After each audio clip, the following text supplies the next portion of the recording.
Okay, here is a short literary analysis of The Lion, the Witch, and the Wardrobe by C.S. Lewis, chapters 1 through 4. First, we're going to talk about the setting, which is one of our, hold on, I'm trying to find something on my thing, which is one of our 5 elements of a story. And C.S. Lewis was often asked if this book was an allegory, meaning, represented and basically, Christ coming to the world and saving sinners through his death and resurrection. And he would always say no, but he kind of had a stricter interpretation of allegory than we would, where everything must match up perfectly. So, probably in our terms, yes, it is an allegory. And this is how C.S. Lewis described it. He said, the setting of this story is, what would Christ have become like if there really was a different world like Narnia? And he chose to be incarnate, become man and die and rise again in that world as he actually has done in ours. And so it's just an alternative world to kind of think through the same similar elements. Give us sights. Okay, so with that, we would have allegorical characters. Aslan represents Christ. The White Witch represents Satan. But I have read in one place, and I think this is interesting to think about.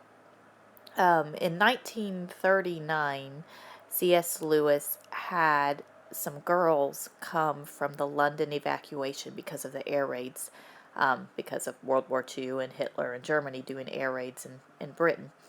And he had these girls, were sent on a train, and there were so many. I think there were like 1 million displaced children in London, and his family housed some, and so obviously you can see where the setting of the story, the outside story, came from that experience. And over 10 years, during 1939 to 1949, he wrote this story. And so World War II was very much on his mind. And whether or not the White Witch in some points is sort of an allegory to Hitler or not is probably up in the air. But I think you can certainly tell how much these things were on his mind as he wrote this. And I think it's interesting to think about.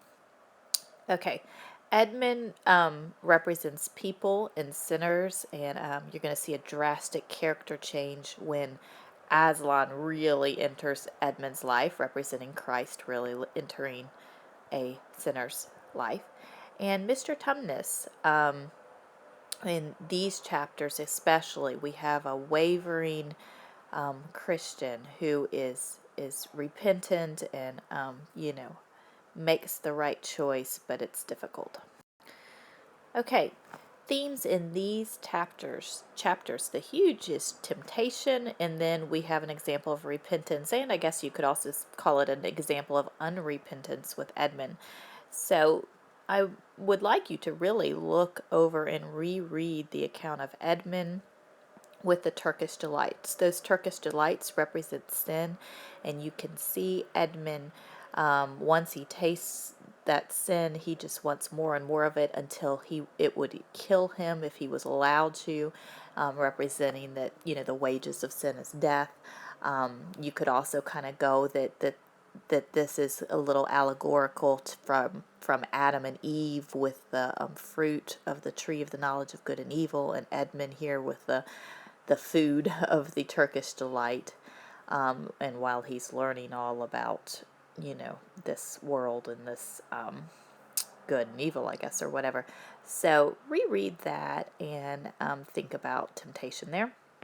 Then we have Tumnus with the daughter of Eve and his temptation to turn her over to the White Witch out of mainly fear. And then we have in that account a good example of repentance. And Tumnus realizes he cannot, sacrifice Lucy. And I really like the empathy in that. Okay, for your thinking activity, I want you to just look over this chart And then I want you to think about your own decision making processes. And I want you to start trying to look over past decisions, decisions that are in your present and future decisions, and try to get the motivations and your thought processes over here instead of over here. So I can kind of go through this chart with you real quick. So what was the motivation for Edmund and initially for Tumnus for serving the White Witch or serving Satan? Well, it was fear for both of them. Fear of the White Witch, fear of evil and temporal punishment, okay, that she would do something bad to them, okay, and insatiable want of temporary pleasure. This is especially with Edmund and the Turkish delights, but also Tumnus knew that he would be literally paid if he turned in the daughter of Eve.